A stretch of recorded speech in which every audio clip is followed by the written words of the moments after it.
Handicap the NFC East for us. We're here in Washington. Don't really know what to expect. You know, a lot of the guys didn't play in the preseason. They lose Darius Geis. I think the Cowboys have question marks with some injuries. The Eagles do as well. And then the Giants, you know, coming off a terrible year, they do bring in Saquon Barkley. So it's going to be an interesting division. Yeah, I think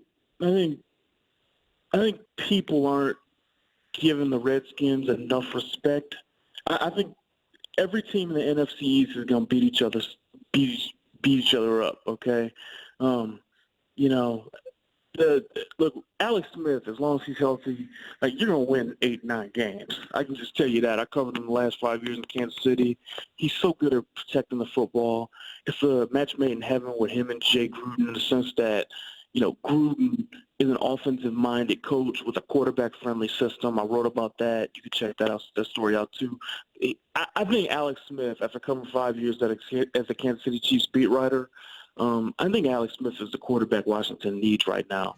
The thing that's been amazing is that you guys had so much drama over the last, 5 years or whatever, particularly in camp. Like, you just have so much quarterback drama. And the thing I noticed coming out to Richmond was just how little drama there was and how much those players, the coaches, everyone there seemed to just appreciate kind of the drama-free nature of Alex Smith. I think that he's going to be – I think the Redskins will win 8 or 9 games. The problem is I think the Giants are going to be a lot better, right? I think that the upgrade from Shermer from Ben McAdoo's worth 4 wins alone. Wow. Okay. The team that I don't think the Cowboys are going to be great. I kind of just don't see it. I think, maybe a 7-win team, maybe 8, I think it's totally possible that those teams I just mentioned all win between, 7 and 9 games, and they beat each other up.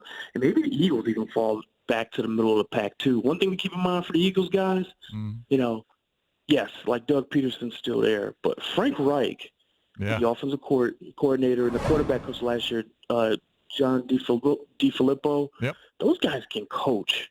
Like, those guys know what they're doing. They played as big a role in what the Eagles did last year as anyone. And when you have a brain drain like that, sometimes you fall back a little bit to the middle of the pack. Like, I don't necessarily think it's I don't think that the Eagles' offensive struggles this year in the preseason are necessarily indicative of how they'll be, but I do think it's indicative of, them trying to find their footing after losing, 2 really good, smart football men in that quarterback room.